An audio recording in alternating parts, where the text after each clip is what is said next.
माँ तू सबसे प्यारी है, माँ तू जग में न्यारी है। माँ तू सबसे प्यारी है, माँ तू जग में न्यारी है। अपने आंचल में रखना, अपने आंचल में रखना। हमें वरदानों से भरना। माँ तू सबसे प्यारी है, माँ तू जग में न्यारी है। माँ तू सबसे प्यारी है, माँ तू जग में न्यारी है। Mr. Rajan Samuel, a great missionary in Hindi heartland, first class with distinction.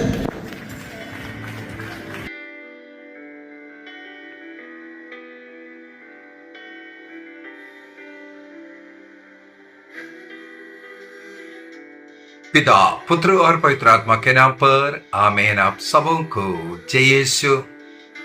आज का क्लास चालीसा काल में मैं पाप के विषय में, पाप स्वीकार के विषय में क्लास लिया था।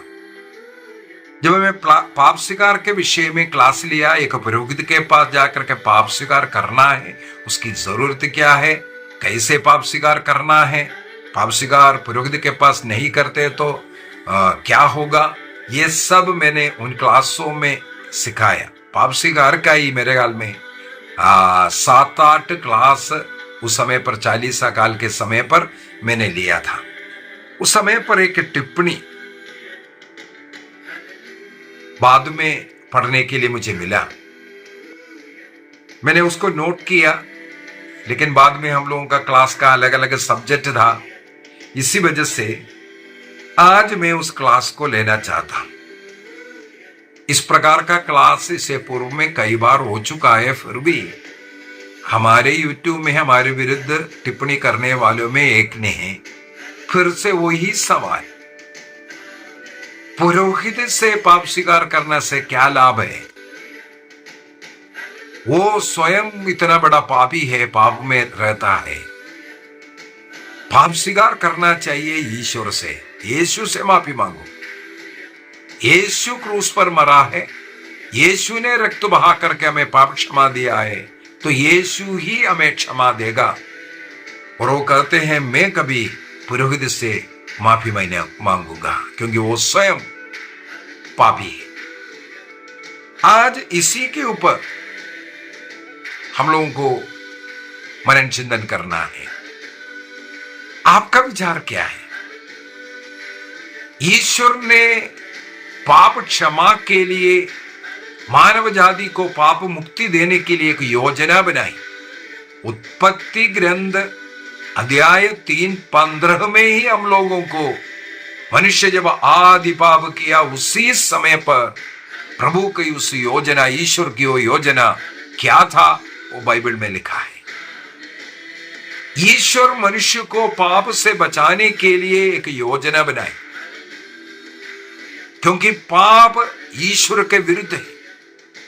पाप का परिणाम, जैसे रोमियो का पत्र अध्याय 6:23 में लिखा है, पाप का परिणाम, पाप का वेदन मृत्यु है। कई बार मैंने ये भी सिखाया, पाप करने से हमारा मृत्यु कैसे होता है, इसका क्या अर्थ है। और दूसरा ये भी मैंने इसी चालीसा काल में, हमारे बीती चालीसा काल के समय पर मैंने ऐसा भी एक क्लास लिया था। हमें पाप क्षमा देने के लिए, हमें पाप मुक्ति देने के लिए ईसा मसीह को अपना रक्त बहा करके मरने का क्या जरूरत पड़ा। उदाहरण वहां पर मैंने बोला था, अर्धांग रोगी से, मार्कुस का सुसमाचार अध्याय 2, वहां पर हम लोग पढ़ते, एक अर्धांग रोगी को लेकर के आया।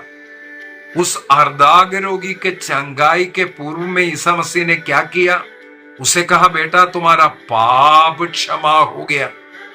इसलिए वहां बैठने वाले फरीसी लोग, शास्त्री लोग ईसा मसीह के खिलाफ बोलने लगे, ये कौन होता है, ये ईश निंदा कर रहा है, क्योंकि पाप क्षमा करने का अधिकार केवल ईश्वर को है। और अध्याय 2 वाक्य 10 में हम लोग पढ़ते हैं, ईसा मसीह ने उन्हें उत्तर दिया, ये इसलिए तुम लोग जान लो कि मानव पुत्र को पाप क्षमा करने का अधिकार है। मानव पुत्र को पाप क्षमा करने का अधिकार है, इसलिए उस अर्धांग रोगी से कहा, बेटा तुम्हारा पाप क्षमा हो गया। क्षमा हुआ, इसलिए वो उठ कर के फिर इसके बाद चलना फिरना शुरू किया। उसकी बीमारी का कारण उसका पाप था। यूहन्ना का सुसमाचार अध्याय 5 में भी इसी प्रकार का अर्धांग रोगी के विषय में ही लिखा हुआ है। वहां पर 48 वर्षों से, अर्थात ईसा मसीह बड़े मुश्किल से 30-32 वर्ष का होगा, अर्थात ईसा मसीह से पहले ही, उनके जन्म से पहले ही वहां पर उस कुंड पर पड़ा था यह व्यक्ति। 38 वर्षों से वहां वो पड़ा है। उसके पास आकर के ईसा मसीह ने उसे चंगाई दे दिया। इसके बाद हम लोग देखते हैं यूहन्ना का सुसमाचार अध्याय 5 वाक्य 14 में हम लोग पढ़ते हैं कि ईसा मसीह बाद में उसे मंदिर में पाया। देखो वो अच्छा हो गया, वो मंदिर आना जाना सब शुरू हो गया। अभी कुंड के पास उसको पड़े रहने की जरूरत नहीं। ईसा मसीह उसे मंदिर में पाया, तब उससे कहते हैं तुम ठीक हो गए। लेकिन अभी एक बात का ध्यान रखना, अब से ऐसा पाप नहीं करना, कहीं ऐसा ना हो। अभी तो 38 वर्ष तो तुम अर्धांग रोगी बनकर के पड़े रहे, कहीं ऐसा ना हो इससे भी बढ़कर के कुछ आपत्ति तुम्हारे जीवन में ना आए, इसलिए पाप मत करो। अर्थात उस 38 वर्षों से कुंड के पास पड़े रहने वाला वो अर्धांग रोगी भी पाप के कारण अर्धांग रोगी था, और ईसा मसीह ने उस व्यक्ति का भी पाप क्षमा करने के कारण उसे चंगाई मिला। एक और उदाहरण मैं लेना चाहूंगा। यह लूकस के सुसमाचार अध्याय 7 के अंदर है। वाक्य 36 से पढ़कर के जाएंगे। वहां पर एक पापिनी स्त्री ईसा मसीह के पास आते। उस समय पर ईसा मसीह भोजन के लिए सिमोन बोलकर के एक फरीसी के घर में बैठा हुआ है। अनेकों फरीसी लोग उनके चारों तरफ बैठे हैं। तब उस शहर के एक पापिनी स्त्री आते हैं, ईसा मसीह के चरणों पर बैठ करके अपने पापों के लिए रोते विलाप करते हुए ईसा मसीह का पैर उनके आंसुओं से धोते हैं और उनके केशों से उनके पैरों को पोंछने लगे और बहुमूल्य इत्र लगा करके उनके चरणों को चूमने लगे। ये देखने वाला फरीसी लोग बोलने लगे, इस आदमी तो गलत है, इनको मालूम नहीं है क्या ये पापनी स्त्री है, ये स्पर्श कर रही है, चुंबन कर रही है, लेकिन ये कुछ नहीं बोल रहा है। इसके बाद वार्तालाप हुआ। सिमोन से ही, उस घर का मालिक से ही बोला, सिमोन मैं तुम्हारे घर में आया, लेकिन तुमने मेरा स्वागत करने के लिए मेरे पैरों को नहीं धोया, लेकिन जब से ये स्त्री आई है अपने आंसुओं से मेरे पैरों को धो रही है। मैं तुम्हारे घर में अतिथि बन करके आया, लेकिन तुमने मेरा स्वागत करते हुए मेरा गले नहीं मिलाया। देखो अगला तरीका है अतिथियों का गले मिल करके स्वागत करना। अभी तीसरा, मैं तुम्हारा अतिथि बन करके आया, तुमने मेरा चुंबन नहीं किया, लेकिन देखो जब से आई है मेरे पैरों का चुंबन कर रहे हैं। अर्थात सिमोन ने जो प्रेम नहीं दिया, उन प्रेम से बढ़ करके प्रेम ये पापनी स्त्री मुझे दे रहे हैं। इस कारण बोला, जिसने बहुत ज्यादा प्यार किया उसका बहुत पाप क्षमा हुआ। ये बोल करके उससे कहते हैं, बेटी तुम्हारा पाप क्षमा हो गए। यहां पर भी फरीसी बोलने लगे, ये कौन है? ये तो ईश निंदा का गलती कर रहा है, पाप कर रहा है, क्योंकि ये पाप क्षमा कर रहा है। अभी सवाल है, ईसा मसीह को एक शब्द के द्वारा अगर पाप क्षमा हो सकता था, तो क्रूस पर अपना प्राण अर्पित करने की क्या जरूरत है? कोड़े खाने का क्या जरूरत है? अपमान सहने की क्या जरूरत है? उस क्रूस पर टांगे पड़े दर्द सहने की क्या जरूरत पड़ा? अपना लहू बहा करके मरने का क्या जरूरत था? आखिर में एक और सवाल, उनको मनुष्य बनकर के, ईश्वर था वो मनुष्य बनकर के इस धरती पर जन्म लेने की क्या जरूरत था? स्वर्ग में बैठ करके मनुष्यों का पाप तो क्षमा कर सकता था। मैंने चालीसा के समय पर इसका सबका उत्तर दिया। पाप क्या है? पाप के लिए मरने की क्या जरूरत है? पाप के लिए रक्त बहाना क्यों जरूरी है? जिस व्यक्ति को यह सब मालूम पड़ेगा उन्हीं को ही समझ में आएगा पाप स्वीकार करना जरूरी है। ईसा मसीह ने अपना रक्त बहाकर हमें अगर पाप मुक्ति दिया, क्योंकि रक्त में जीवन है। पाप के कारण हम मृत्यु की अवस्था में था, हमें उस मृत्यु की अवस्था से जीवन की अवस्था में ईश्वर के साथ मेल करवाने के लिए रक्त की कीमत की जरूरत था। रक्त की कीमत पर क्रिस्त ने एक बार क्रूस पर मर करके सारे मानव जाति को मुक्ति का द्वार खोल करके दिया। अब जो कोई क्रिस्त में विश्वास करेगा उन सबों को मुक्ति मिलता है। अब सवाल है, क्रिस्त के क्रूस मृत्यु के द्वारा मानव जाति को मुक्ति मिल गया, हम विश्वास के द्वारा उस पाप मुक्ति का फल प्राप्त कर सकता है, तो क्यों पाप स्वीकार करना है? रोमियो का पत्र उसके अध्याय 3 वाक्य 25 में भी हम लोग यही पढ़ते हैं। ईश्वर ने चाहा कि ईसा अपना रक्त बहाकर पाप का प्रायश्चित करे और हम विश्वास द्वारा उसका फल प्राप्त करें। ईसा मसीह का रक्त बहाकर पाप का प्रायश्चित करना और हम क्रिस्त में विश्वास करने के द्वारा हमें पाप मुक्ति मिलना, यहां पर साफ साफ संत पौलुस लिखा है। तो एक पुरोहित के पास जाकर के पापों को बोलने की क्या जरूरत है? हमें यीशु से ही बोलना है। यीशु ने मर करके, यीशु के द्वारा पिता ने हमें मुक्ति दिया है, तो यीशु से हमें बोलना चाहिए, यीशु मुझे क्षमा करो। अनेकों लोग इसी बात पर अपने जीवन गंवा रहे हैं। यही बात को मैं नहीं बोल रहा है ये गलत है करके, लेकिन इसको समझने की जरूरत है। हम लोग जब क्रिस्त में विश्वास कर बपतिस्मा ग्रहण करते हैं, उस बपतिस्मा के द्वारा आदम से लेकर के जो जन्म पाप जिसे कहते हैं, आदम के पाप के कारण मनुष्य में एक जन्म पाप आया। उस जन्म पाप से लेकर के हमारे कर्म पाप, जब हम लोग बपतिस्मा ग्रहण कर रहे तब तक का सारे पाप उस बपतिस्मा में मिट जाता है, धुल जाता है। यदि हम अपने गलतियों पर, पापों पर पश्चाताप कर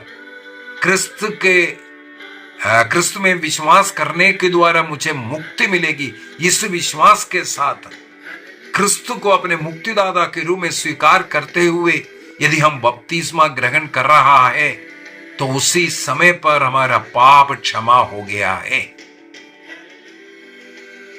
पाप क्षमा हो गया है।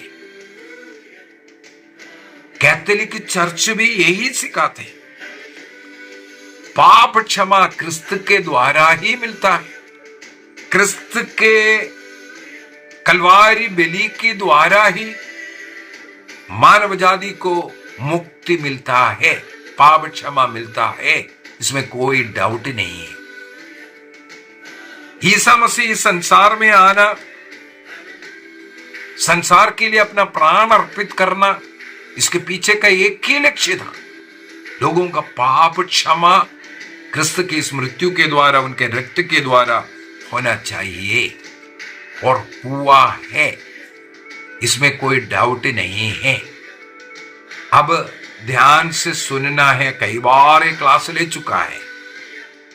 अगर इतनी बात आपको समझ में आया, नहीं आए तो भी हमारे YouTube में अनेकों क्लास है इसके विषय में, आप उसमें जाकर के पाप स्वीकार संस्कार बोल करके प्लेलिस्ट है कन्फेशन, उसी के अंदर मेरे विचार में 100 से ज्यादा क्लासेस होगा। उनको भी थोड़ा धीरे धीरे सुनते रहना, हर एक बातों पर धीरे धीरे मैं जाकर के सिखाया है। अब ईसा मसीह के मृत्यु के द्वारा, क्रूस पीठा के द्वारा हमें पाप मुक्ति मिल गया है, पूर्ण रूप से कंप्लीट। इसलिए ईसा मसीह ने अपने क्रूस के द्वारा हम पापियों को ईश्वर से, पिता से मेल करवाया, अर्थात हमारे लिए स्वर्ग का द्वार खुल करके मिला।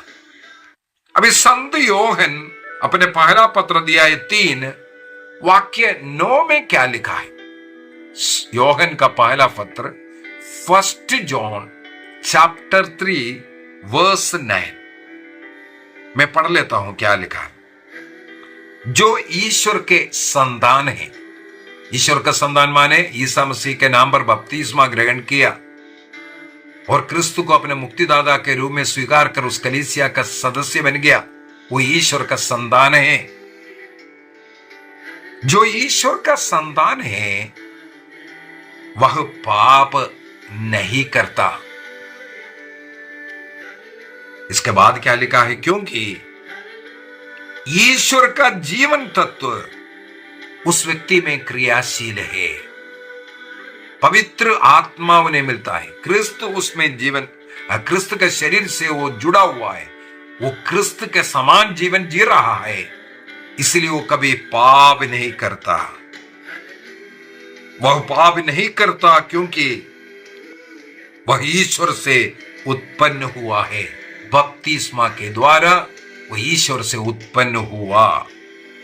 ईश्वर की संतान और शैतान की संतान में यह पहचान है, जो धर्माचरण नहीं करता वह ईश्वर का संतान नहीं है। अर्थात ईश्वर का संतान धार्मिक जीवन जिएंगे, पाप नहीं करेंगे। अब आप स्वयं अपने अंतःकरण की जांच कर करके बोलिए, क्या बपतिस्मा के बाद आपने कोई पाप नहीं किया? मन, वचन, कर्म के द्वारा आपके इंद्रिय देखने, सुनने, बोलने, सोचने के द्वारा क्या आपने कोई गलती कभी किया नहीं है? ईसा मसीह ने स्वयं कहा, मत्ती के सुसमाचार उसके अध्याय 5 को मैं थोड़ा सा पढ़ना चाहूंगा। वहां पर 27 एवं 28 में प्रभु ने क्या कहा? तुम लोगों ने सुना है कि कहा गया है व्यभिचार मत करो। पुराने विधान में ईश्वर ने मूसा नबी के द्वारा जो 10 आज्ञा दिया, उसमें 6th आज्ञा, 6th कमांडमेंट, व्यभिचार नहीं करना यह है। तुमने सुना है कि यह नियम, 6ठा नियम, व्यभिचार नहीं करना, परंतु मैं तुमसे कहता हूं, जो बुरी इच्छा से किसी स्त्री पर दृष्टि डालता है वह अपने मन में उसके साथ व्यभिचार कर चुका है। मन में भी अगर बुरी इच्छा रखता है, अगर आप बुरी इच्छा से किसी को देखता है या किसी को देखा और आपके मन में बुरी विचार आया, चाहे वो कोई तस्वीर क्यों ना हो, चाहे कोई फिल्म क्यों ना हो, आपके मन में कुछ बुरे विचार भी आ गया, यहां पर प्रभु कहता है जैसे व्यभिचार के पाप के लिए जो दंड है आत्मामारू पाप है, उसी प्रकार बोलते हैं बुरी इच्छा से किसी पर दृष्टि डालता है वह अपने मन में ही उनके साथ व्यभिचार किया है। क्या आप बपतिस्मा के बाद मन में बुरे विचार रखना, बुरी सोच रखना, दूसरों के विरुद्ध में गलत नहीं बोलते हैं? आप कोई पाप नहीं करते हैं, क्योंकि संत यूहन्ना ने कहा है ईश्वर का पुत्र जो बन गया है बपतिस्मा के द्वारा, वो कभी पाप नहीं करते। हो सकता है आप बोलेगा कि मैं पाप नहीं करता, लेकिन ईश्वर को मालूम है हम सब बारंबार पाप करता है।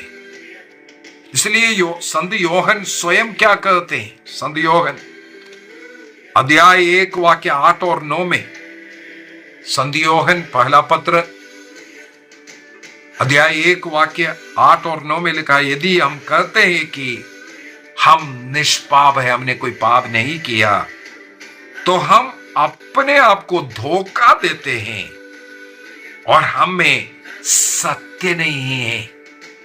यदि कोई ये कहता है हम निष्पाप है, हमें पाप स्वीकार करने की जरूरत नहीं, तो धोखा दे रहा है अपने को। यदि हम अपने पाप को स्वीकार करते हैं तो वह हमारे पापों को क्षमा करेगा और हमें हर अधर्म से शुद्ध करेगा। यदि हम पाप स्वीकार करेंगे तो प्रभु हम पर दया करेगा। इसलिए भी कहते हैं हाँ यीशु से कर लो करके बोलता है, यीशु से ही कर लो। ईसा मसीह ने इसीलिए हमारे लिए क्रूस पर मरने के बाद उन्हें दफनाया गया, तीसरे दिन जी उठा और सप्ताह के पहला दिन जो 12 प्रेरित लोग, 12 नहीं था उस समय पर, उधर 10 प्रेरित लोग था, उनके बीच में आकर के उठ खड़े हो गए। यूहन्ना के सुसमाचार उसके अध्याय 20 में हम लोग पढ़ते हैं घटना। इसको ध्यान से सुनना। जो लोग पुरोहित के पास पाप स्वीकार करना नहीं चाहता है, वे लोग इस बात को ध्यान से सुनना है। यूहन्ना का सुसमाचार अध्याय 20, जॉन चैप्टर 20 वाक्य 19 से लेकर के 23 तक का वचन, क्रिस्त का ये जो दर्शन है जी उठने के बाद शिष्यों के सामने दर्शन। सप्ताह के प्रथम दिन संध्या समय जब शिष्य यहूदियों के भय से द्वार बंद किए एकत्रित थे, ईसा उनके बीच में आकर खड़े हो गए। उन्होंने शिष्यों से कहा, तुम्हें शांति मिले, शालोम। और इसके बाद उन्होंने अपने हाथ और अपनी बगल दिखाई। हमारे पापों के कारण छेदित उनके हाथ, उनका बगल दिखाए, वो घाव दिखाया। प्रभु को देखकर शिष्य आनंदित हो उठे। ईसा मसीह ने उनसे फिर से कहा, शालोम, तुम्हें शांति मिले। जिस प्रकार पिता ने मुझे भेजा उसी प्रकार मैं तुम्हें भेजता हूं। अपस्टल, भेजना, अपस्टल। इन शब्दों के बाद ईसा ने उन पर फूंक करके कहा, पवित्र आत्मा को ग्रहण करो। देखो, पवित्र आत्मा का अभिषेक दिया उन अपस्टल को। इसके बाद प्रभु कहते हैं, तुम जिन लोगों के पाप क्षमा करोगे वे पापों से मुक्त हो जाएंगे। तुम जिन लोगों के पाप क्षमा करोगे वे पापों से मुक्त हो जाएंगे, और जिन लोगों के पाप क्षमा नहीं करोगे वे अपने पापों से बंधे रहेंगे। एक अधिकार दिया पाप क्षमा करने का। प्रेरित लोगों को यह अधिकार मिला है जॉन चैप्टर 20-23 में, पवित्र आत्मा का अभिषेक। और प्रभु ने कहा, जिस तरह पिता ने मुझे भेजा मैं तुम्हें भेजता हूं। पिता ने पुत्र को इसलिए भेजा पाप क्षमा करने के लिए। अब प्रभु ईसा मसीह मर करके स्वर्ग जा रहा है। स्वर्ग जाने के पहले वो कार्य, पाप क्षमा का कार्य अपने प्रेरितों को दिया। अपने प्रेरितों को वो अधिकार दे करके प्रभु स्वर्ग जाते हैं। प्रभु कहते हैं तुम जिन लोगों के पाप क्षमा करोगे वे पाप से मुक्ति प्राप्त करेगा, मुक्ति प्राप्त करेगा। और जिन लोगों का पाप तुम लोग क्षमा नहीं करेगा वे पाप में बंधे रहेगा। प्रभु ने कहा तुम लोग जो कुछ ये पृथ्वी पर बांधेगा वो स्वर्ग में भी बांधा जाएगा, तुम लोग जो कुछ इस पृथ्वी पर खोल देगा स्वर्ग में भी खोला जाएगा। प्रभु ने प्रेरितों को अधिकार दिया, कलीसिया को अधिकार दिया। इसलिए आदिम काल में कलीसिया के सामने आकर के लोग अपने पापों को स्वीकार करता था। इसका उदाहरण भी हम लोगों को प्रेरित चरित्र में मिलता है।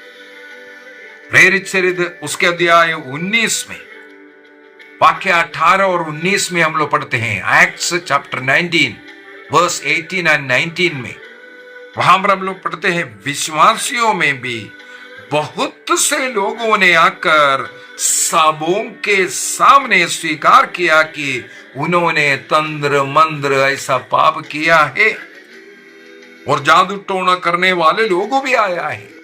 उन जादू टोना की किताब सब लेकर के आया, उसको भी नष्ट किया, जला दिया। अपने पापों को कलीसिया के सामने स्वीकार करने का एक तरीका यही प्रारंभिक कलीसिया में चलता था।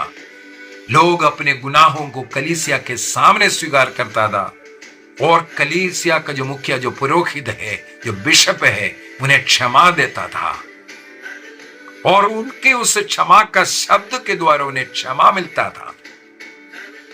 पाप स्वीकार का ये घटना, ये तरीका हम लोगों को आदिम काल से मिलता है। और आजकल जो पर्सनल प्राइवेट कन्फेशन कहते हैं, प्राइवेट कन्फेशन, पुरोहितों के कान में जाकर के केवल व्यक्तिगत, किसी और को सुनाने की जरूरत नहीं, उनको बताना, और उनको भी ऐसे नियम में बांध कर रखा है। वो उस व्यक्ति से भी, मैंने कोई ऐसा पाप पुरोहित को बोला, उस पुरोहित मुझसे उस पाप के विषय में बातचीत नहीं कर सकता। बाद में जो कुछ पूछना, जो भी करना है, वो सब उसी कन्फेशनल में उधर ही हो सकता है। इसके बाद वो सील लग जाता है, उसको सैक्रमेंटल सील कहते हैं। सैक्रमेंटल सील, पवित्र आत्मा का मोहर लग जाता है। हम लोगों को अय्यूब का ग्रंथ अध्याय 14 वाक्य 17 में पढ़ने के लिए मिलता है, ईश्वर हमारे अपराधों को थैली में मोहरबंद करेगा करके, यही है।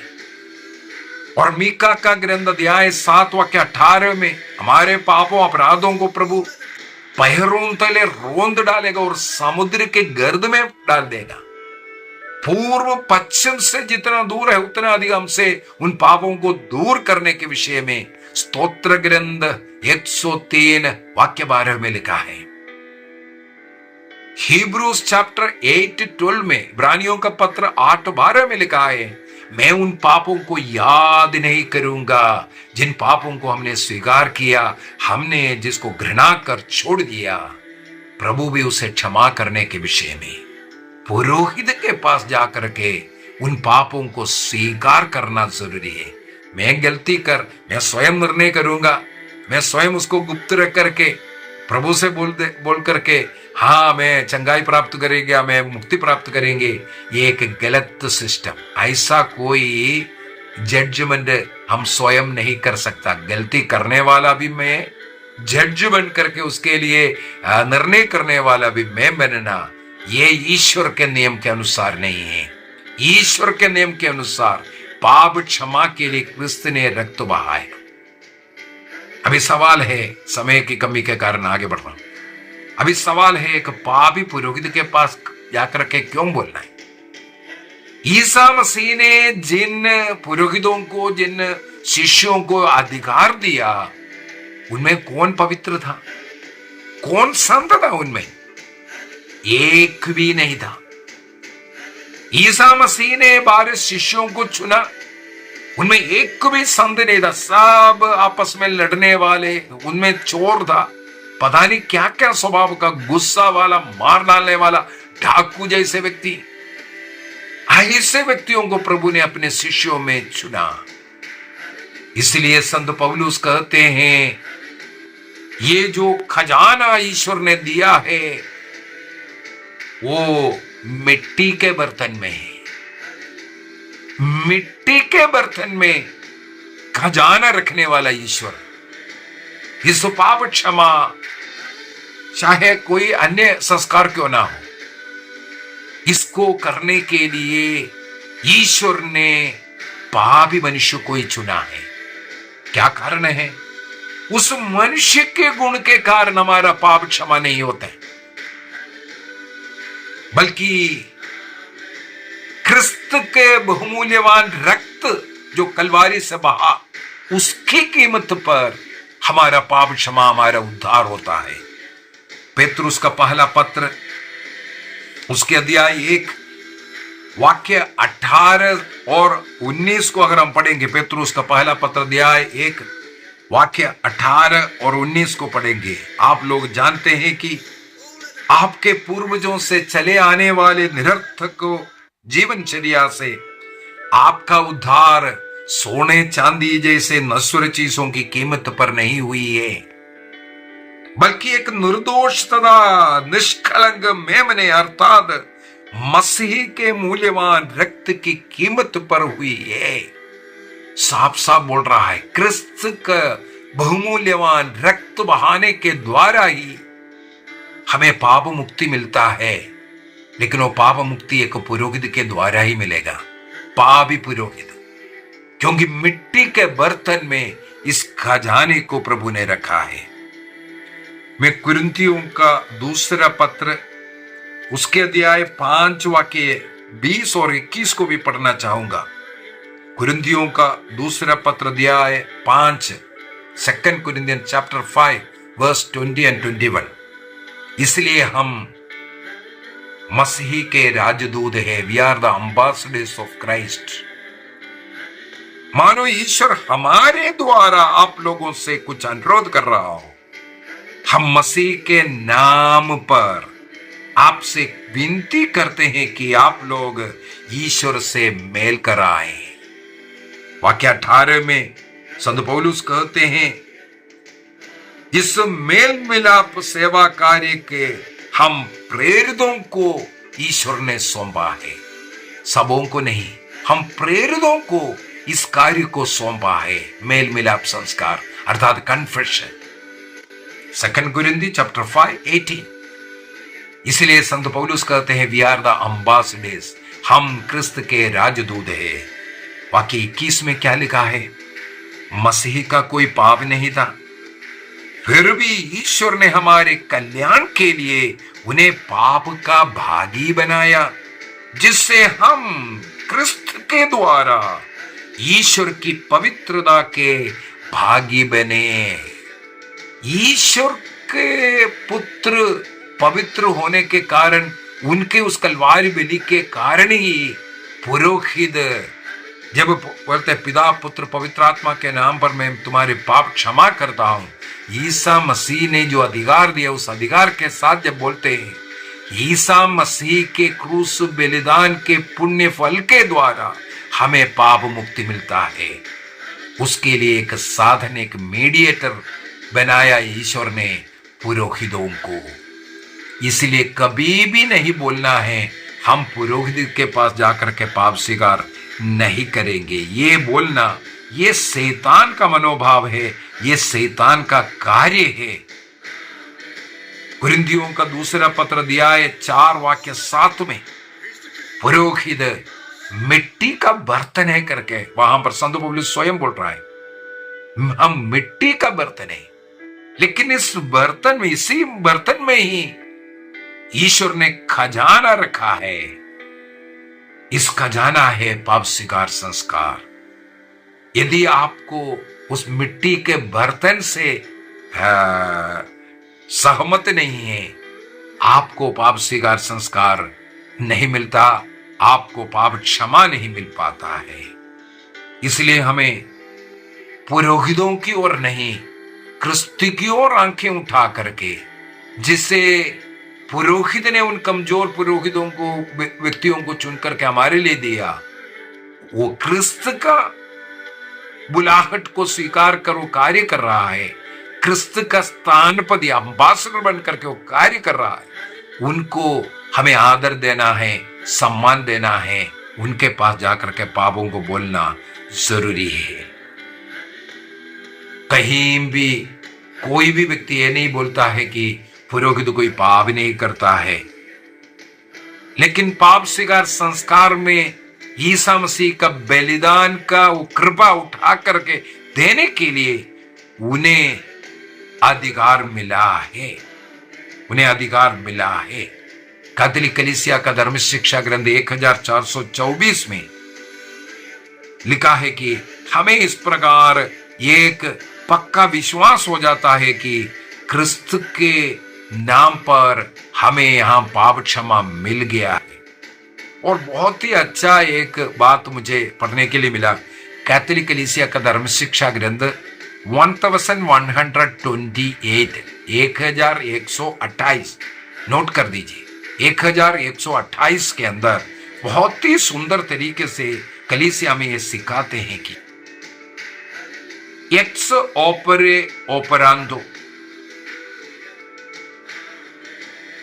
इसका मतलब है संस्कार की शक्ति हमें समझने की जरूरत है। पुरोहित की शक्ति नहीं, पुरोहित पवित्र है इस कारण नहीं, बल्कि एक क्रिस्त का कार्य है, इस कारण हमें मिला है।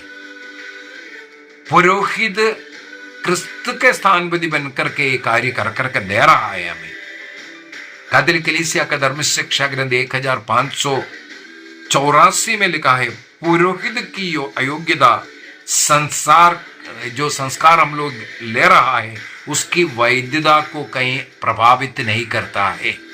पुरोहित चाहे कितना भी बड़ा पाप किया हुआ हो, वो जिस पाप में सम्मिलित है उस पाप को क्षमा नहीं कर सकता, वो स्वयं अपना पाप को क्षमा नहीं कर सकता। मतलब किसी व्यक्ति के साथ मान लो एक पुरोहित और मैं मिलकर के चोरी किया, इसके बाद उसी पुरोहित से मैं चोरी का पाप स्वीकार करेगा तो वो मुझे क्षमा नहीं दे सकता, मुझे दूसरे व्यक्ति से ही पाप स्वीकार करना पड़ेगा।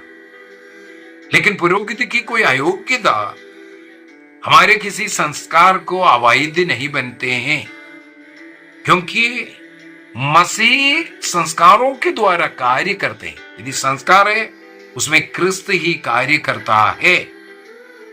इसलिए हमें यह स्वीकार करना है कि जो मिट्टी के बर्तन पुरोहित, उसमें जो खजाना दिया है उसको हम स्वीकार करेंगे।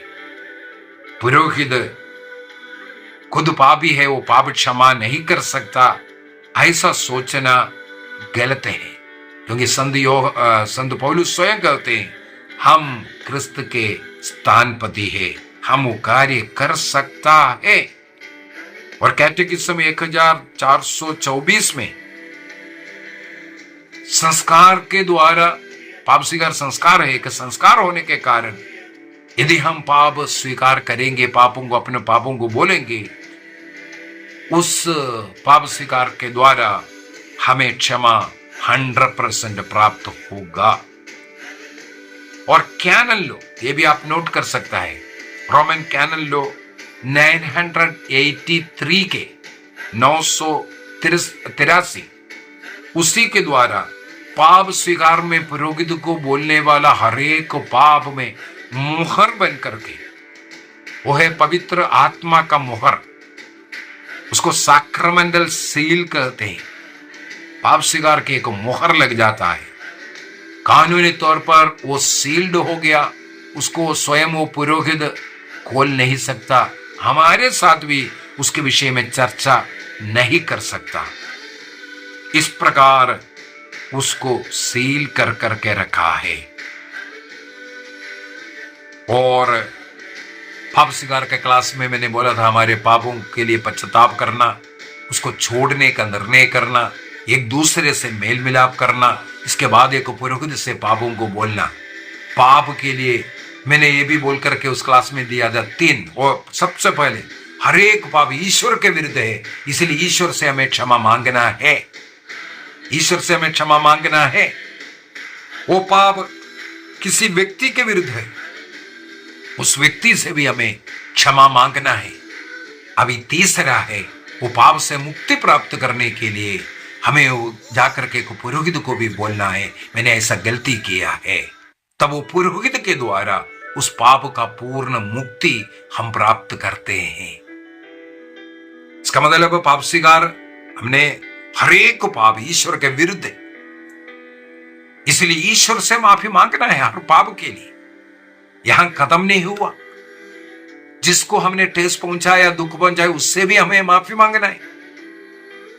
उनको जो घाव हुआ, उनको जो दुख हुआ, नष्ट हुआ, उसको पूर्ति करना है, इसलिए प्रायश्चित विधि इसलिए होता है। और तीसरा है, हमें एक पुरोहित के पास जाकर के भी पापों को बोलना है।